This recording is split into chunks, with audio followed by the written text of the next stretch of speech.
All right, let's get more on this story now from Edward P. Joseph. He's a senior fellow at the Johns Hopkins University School of Advanced International Studies and a former deputy head of the OSCE mission in Kosovo. Good to have you on with us, Edward. First off, why has Montenegro had such political instability these last few years? It's been 2 years of political crisis ever since a very surprising election result in August 2020, which for the first time saw Milo Djukanovic's party, DPS, removed from power. And the succeeding parties, including Prime Minister Abazovic, who your reporter just mentioned, have not been able to lead the country in a European direction, which this party that claims victory, Europe Now, says it wants to do.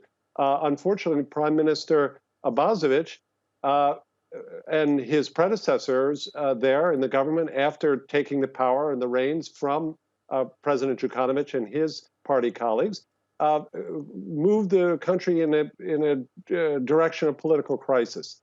And there were very divisive efforts on, for example, related to the church, the Serbian Orthodox Church, that proved to be divisive and distracting the country from its European Union ambitions. And so that's what has led to this election result. It's been over 2 years of political crisis, and hopefully this government will emerge that will be able to turn the country back to its main priority, which is joining the European Union. Okay, so what do the election results likely mean for Montenegro's EU bid? Is that process likely to go more smoothly? I'm not entirely sure where Montenegro is in the process to begin with.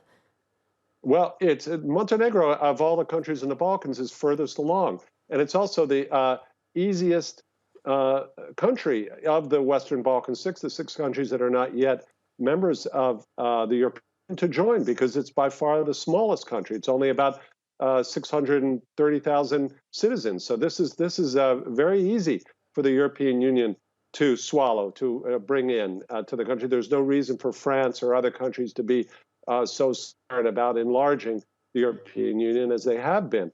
But we do not know the outcome. Now, the potential prime minister there, Milorko Spajic, and his party also represented in the presidency. It was Jakub Milanovic who defeated President Djukanovic.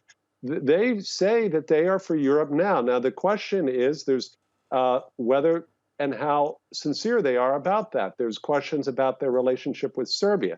Serbia is the big neighbor, about 14 times the size, its economy, than Montenegro's, and it's led by a leader, Alexander Vucic, who has been intervening in and subverting Montenegro's independence and its Western orientation. And of course, President Vucic of Serbia refuses to put sanctions on Russia, and he plays a manipulative game with the West. So that is really an open question. And in terms of these election results, what's surprising here, this is really the surprise, is that the former president, Milo Djukanovic, his party did surprisingly well in this poll. And so we have the statement your reporter mentioned, that the party says it will not form a government with DPS, but that's not going to be so easy to maintain, given the surprisingly good showing of DPS, that is the party of former President Milo Djukanovic. Please. All right. Some great insight there. Edward P. Joseph joining us from Washington. Thank you so much. You're welcome.